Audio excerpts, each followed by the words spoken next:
नमस्कार, मैं हूं अंकुर और आप देख रहे हैं सत्यहिंदी.com। आइए एक नजर डाल लेते हैं अब तक की सुर्खियों पर। प्रधानमंत्री नरेंद्र मोदी ने आज गुजरात के मेहसाणा में एक जनसभा को संबोधित करते हुए कांग्रेस पर जमकर हमला बोला और कहा कि इस पार्टी ने गुजरात और पूरे देश को बर्बाद कर दिया है। पीएम मोदी ने कहा कि बीजेपी एक ऐसी पार्टी है जिसके लिए व्यक्ति से बढ़कर पार्टी और पार्टी से बड़ा देश है। इसके साथ ही उन्होंने कहा, यह हमारी संस्कृति है और हम इसी संस्कृति के साथ काम करते हैं। इसके साथ ही पीएम ने कहा कि कांग्रेस भाई भतीजावाद, जातिवाद, सांप्रदायवाद और वोट बैंक की राजनीति का मॉडल है। कांग्रेस ने गुजरात और पूरे देश को बर्बाद कर दिया है। पीएम मोदी के इस बयान के बाद कांग्रेस नेताओं ने पीएम मोदी पर भी तंज कसा। कांग्रेस नेता श्रीनिवास बीवी ने पीएम मोदी के बयान पर टिप्पणी करते हुए कहा कि बुधवार का मोटिवेशन मजाक। गुजरात में 27 साल राज करने के बाद, बता दें गुजरात में 27 साल से बीजेपी की सरकार है। हालांकि पीएम मोदी ने गुजरात और देश की बर्बादी के लिए कांग्रेस को जिम्मेदार ठहराया। मध्य प्रदेश में भारत जोड़ो यात्रा के पहले दिन आज राहुल गांधी ने तेज तर्रार भाषण दिया और बीजेपी की मोदी सरकार को जमकर निशाने पर लिया। राहुल गांधी ने एक बार फिर बताया कि उन्होंने इस यात्रा को क्यों शुरू किया। राहुल ने कहा कि उन्होंने हिंसा, नफरत, डर, महंगाई और बेरोजगारी के खिलाफ इस यात्रा को शुरू किया है।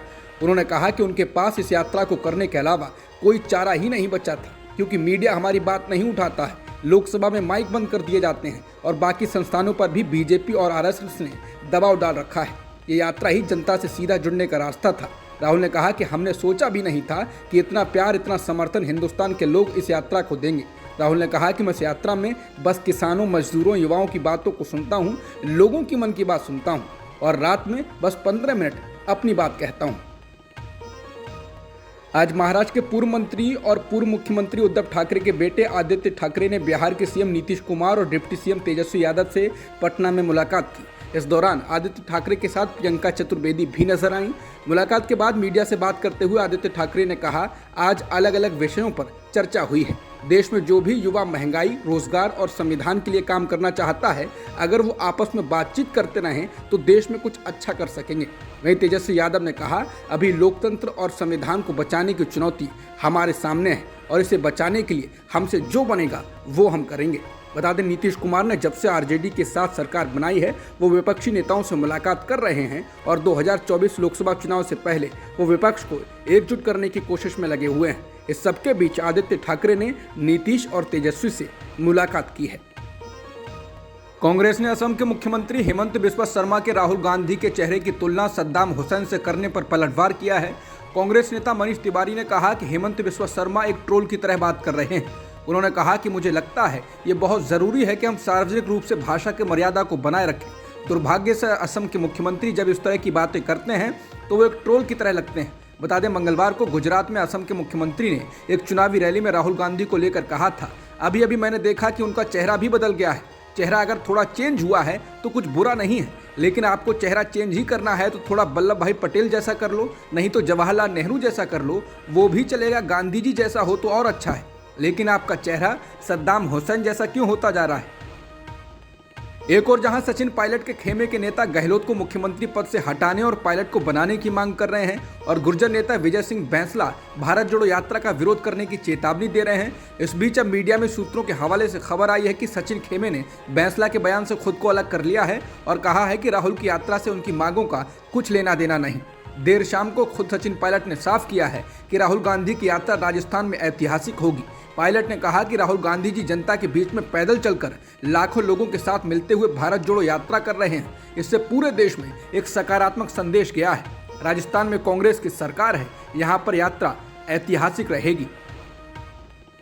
कांग्रेस की भारत जोड़ो यात्रा के राजस्थान पहुंचने से पहले पूर्व डिप्टी सीएम सचिन पायलट का खेमा सक्रिय हो गया है। गहलोत सरकार के मंत्री और एक वरिष्ठ कांग्रेस नेता ने अशोक गहलोत को मुख्यमंत्री पद से हटाने की मांग की है। भारत जोड़ो यात्रा दिसंबर के पहले हफ्ते में राजस्थान पहुंचेगी।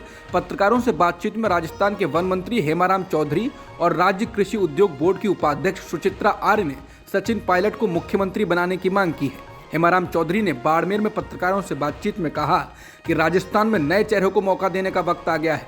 पार्टी नेतृत्व को बिना ज्यादा इंतजार किए इस बारे में फैसला करना चाहिए, इससे पार्टी को फायदा होगा। चौधरी ने कहा कि सचिन पायलट का साल 2018 के विधानसभा चुनाव में राजस्थान में कांग्रेस की सरकार बनाने में अहम योगदान रहा। उन्होंने कहा कि कठिन मेहनत के बाद भी पायलट के पास कोई पद नहीं है, उन्हें जिम्मेदारी दी जानी चाहिए और इस बारे में पार्टी को जल्द से जल्द फैसला करना चाहिए।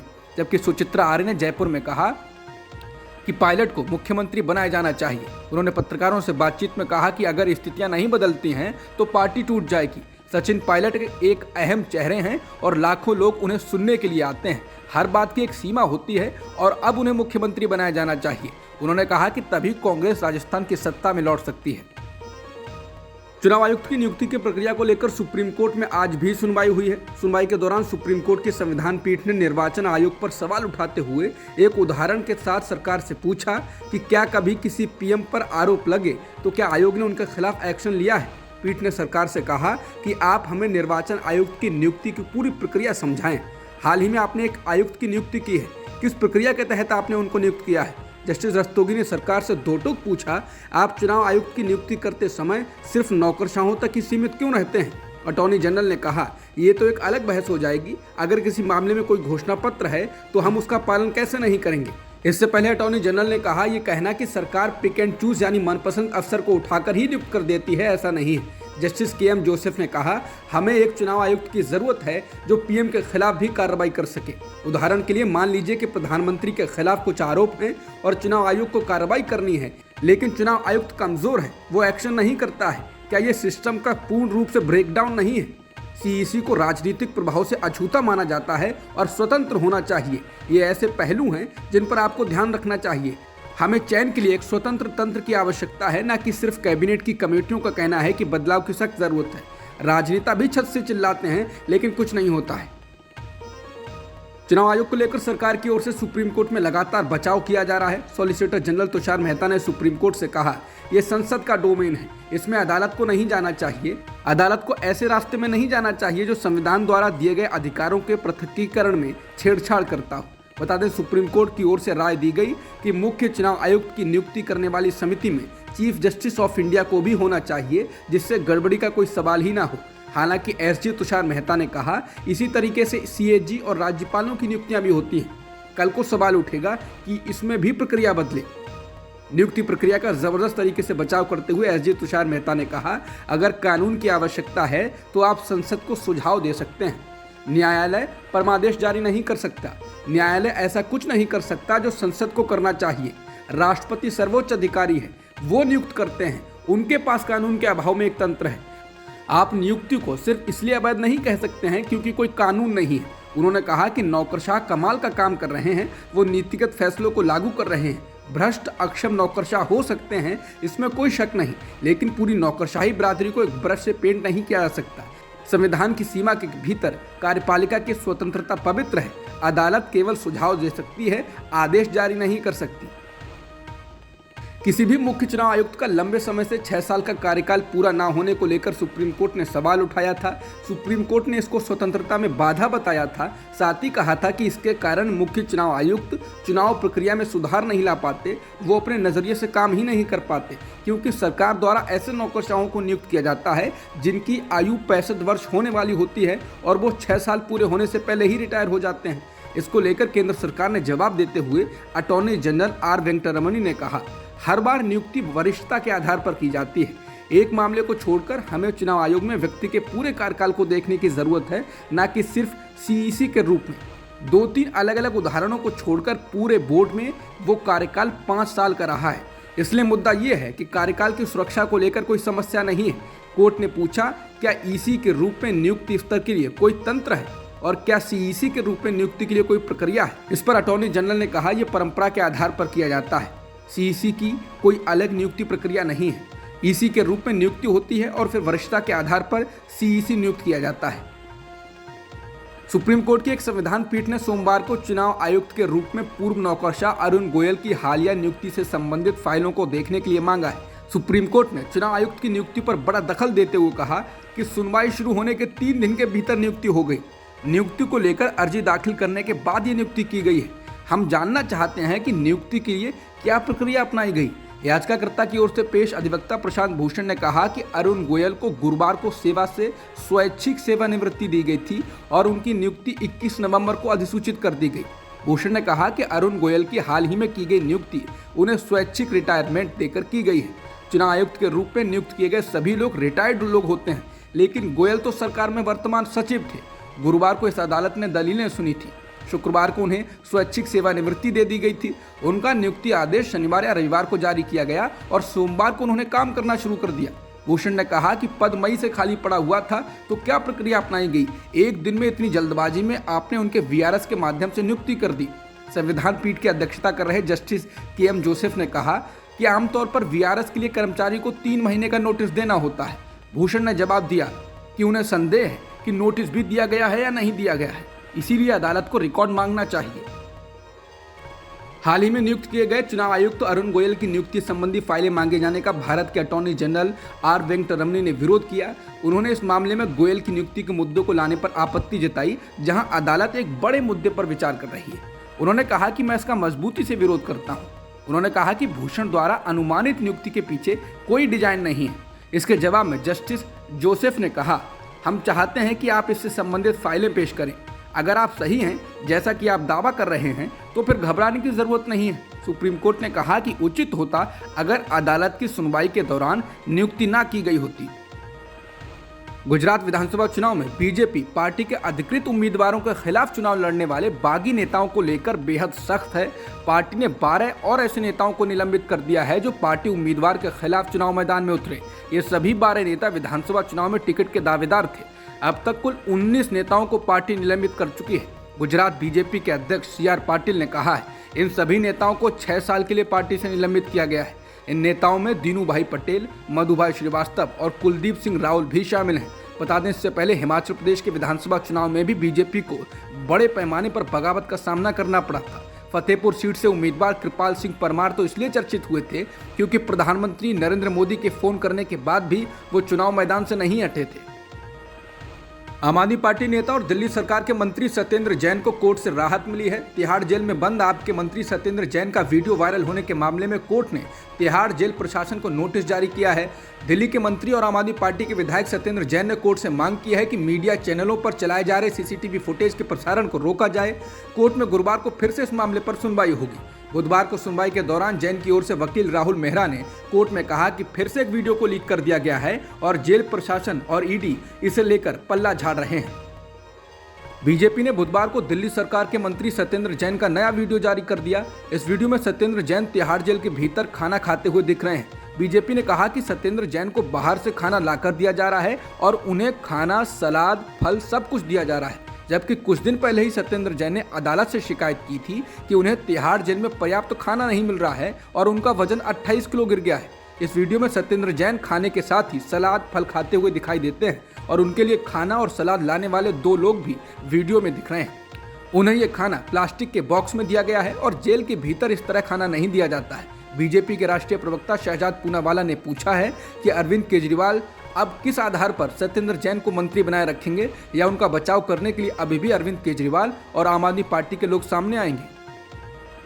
शशि थरूर के केरल में 4 दिवसीय दौरे पर केरल कांग्रेस के एक वर्ग में बेचैनी दिखने के बाद राजनीति गर्मा गई है। जब शशि थरूर से इसको लेकर NDTV ने सवाल पूछा कि उनकी केरल में यात्रा को एक पैरेलल एक्टिविटी यानी समानांतर गतिविधि के रूप में देखा जा रहा है, इस पर थरूर ने कहा, इस तरह की बात विचित्र है।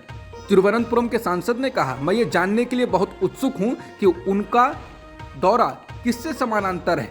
थरूर ने कहा कि मैं निश्चित रूप से कॉलेज या सिविल सेवा अकादमी में बोलने की स्वतंत्रता रखता हूं, मैं ऐसा कर रहा हूं और कोई भी मुझे ऐसा करने से नहीं रोक सकता है। थरूर ने कहा कि मैं कांग्रेस या पार्टी के खिलाफ कुछ भी नहीं कह रहा हूं, मैं गुटबाजी के सख्त खिलाफ हूं। वास्तव में जिस दिन से मैं राजनीति में आया उस दिन से मैं पार्टी के किसी भी प्रसिद्ध समूह में शामिल नहीं हुआ, ना ही मेरा किसी समूह में शामिल होने या शुरू करने का इरादा है। मेरी दिलचस्पी एकजुट कांग्रेस पार्टी में है।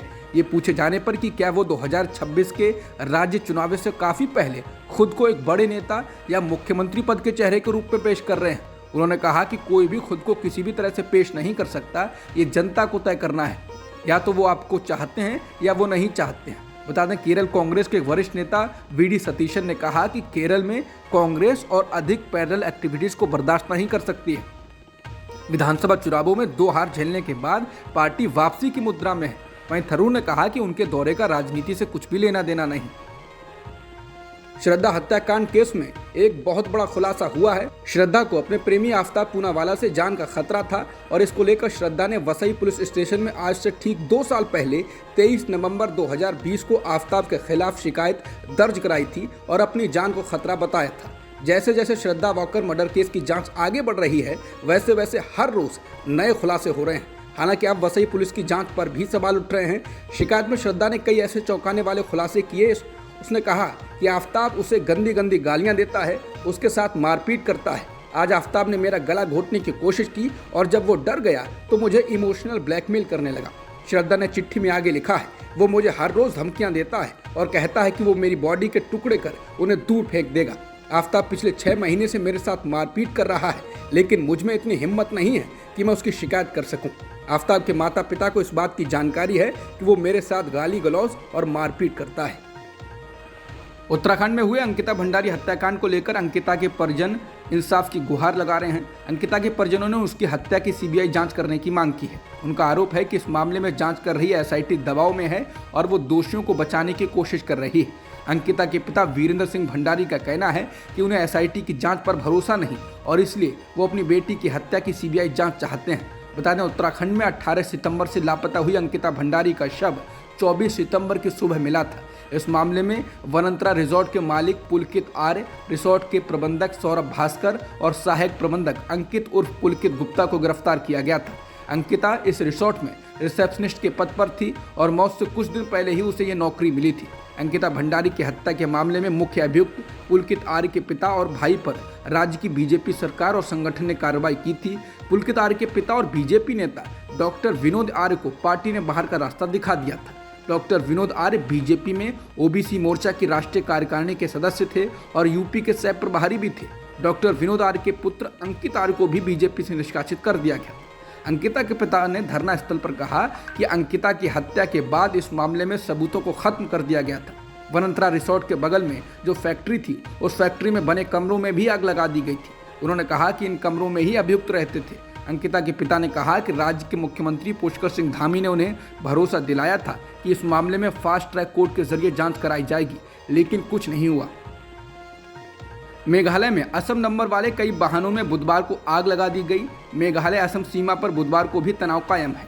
मंगलवार की घटना को लेकर असम के सीएम ने न्यायिक जांच का आदेश दिया है। दोनों राज्यों के बॉर्डर पर मंगलवार को एक गांव में असम पुलिस की फायरिंग के दौरान मेघालय के 6 लोग मारे गए थे। घटना में असम का एक वन रक्षक भी मारा गया था। असम के मुख्यमंत्री हेमंत बिस्वा शर्मा ने न्यायिक जांच की घोषणा की है। शर्मा ने कहा कि मामले को सीबीआई को सौंप दिया गया है, एसपी का तबादला कर दिया गया है और स्थानीय पुलिस और वन अधिकारियों को निलंबित कर दिया गया है। मेघालय के पूर्व सीएम मुकुल संगमा ने इस घटना को नरसंहार बताया है। न्यूज एजेंसी एएनआई के मुताबिक किसी भी अप्रिय स्थिति से बचने के लिए असम पुलिस ने सीमा पर विभिन्न क्षेत्रों में बैरिकेड्स लगा दिए हैं। मेघालय नंबर वाली गाड़ियों को छोड़कर बाकी वाहनों यानी असम के नंबर वाली गाड़ियों को मेघालय में प्रवेश करने की अनुमति नहीं दी जा रही है। झड़प के बाद असम सरकार ने भी गोलीबारी की घटना में मारे गए लोगों के परिजनों को 5-5 लाख रुपए देने की घोषणा की है। पाकिस्तान सेना प्रमुख के इनकम टैक्स के रिकॉर्ड लीक होने के मामले में पाकिस्तान के वित्त मंत्री इशाक डार ने कहा है कि टैक्स के दस्तावेजों को लीक करने वालों की पहचान कर ली गई है। उन्होंने इसके साथ ही कहा कि उनकी टीम इस मामले की जांच को अंजाम तक पहुंचाएगी। बता दें, कमर जावेद बाजवा और उनके परिजनों की संपत्ति को लेकर पाकिस्तान में चर्चा गर्म हो गई है। मीडिया में आई अहमद नूरानी की रिपोर्ट के अनुसार 6 साल के कार्यकाल के दौरान बाजवा और उनके परिवार के लोगों की संपत्ति 12.7 अरब रुपए से ज्यादा हो गई। इस दौरान बाजवा के आर्मी चीफ रहते हुए दोनों परिवारों यानी बाजवा व उनके समधी अरबपति बन गए। इन्होंने इंटरनेशनल बिजनेस खड़े किए, विदेशों में संपत्तियां खरीदी, विदेशों में पैसा ट्रांसफर किया। ये लोग commercial plaza, commercial plot Islamabad और कराची में बड़े फार्म हाउसों के मालिक बने और साथ ही लाहौर में भी इन्होंने रियल एस्टेट के बड़े पैमाने पर व्यवसाय किया। पाकिस्तान के वित्त मंत्री ने कहा है कि सेना अध्यक्ष के आयकर से जुड़े दस्तावेजों को लीक करना एक गैर कानूनी हरकत थी। इसे अंजाम देने वाले 2 लोग थे, जिनमें से एक लाहौर और दूसरा रावलपिंडी से जुड़ा हुआ है। वर्जीनिया के वॉलमार्ट स्टोर में अंधाधुंध फायरिंग हुई। फायरिंग में अब तक 10 लोगों की मौत हो गई। पुलिस ने बताया है कि गोलियां चलाने वाले शख्स की भी मौत हो चुकी है। घटना के बाद स्टोर के आसपास हड़कंप मच गया और लोग रोते बिलखते हुए यहाँ वहाँ भागते रहे। जब यह घटना हुई उस दौरान बड़ी संख्या में कर्मचारी भी वॉलमार्ट स्टोर के अंदर थे। फायरिंग की घटना मंगलवार रात को 10 बजे भारतीय समय अनुसार बुधवार सुबह 8:30 बजे के आसपास हुई। फायरिंग की घटना में कई लोग घायल भी हो गए हैं। इस मामले में नई जानकारियों के आने का इंतजार है, लेकिन अब तक जो कुछ पता चला है उसके मुताबिक गोलियां चलाने वाला शख्स वॉलमार्ट स्टोर का ही मैनेजर था। अब तक की खबरों में इतना ही। बाकी खबरों के लिए बने रहिए सत्यहिंदी.com के साथ।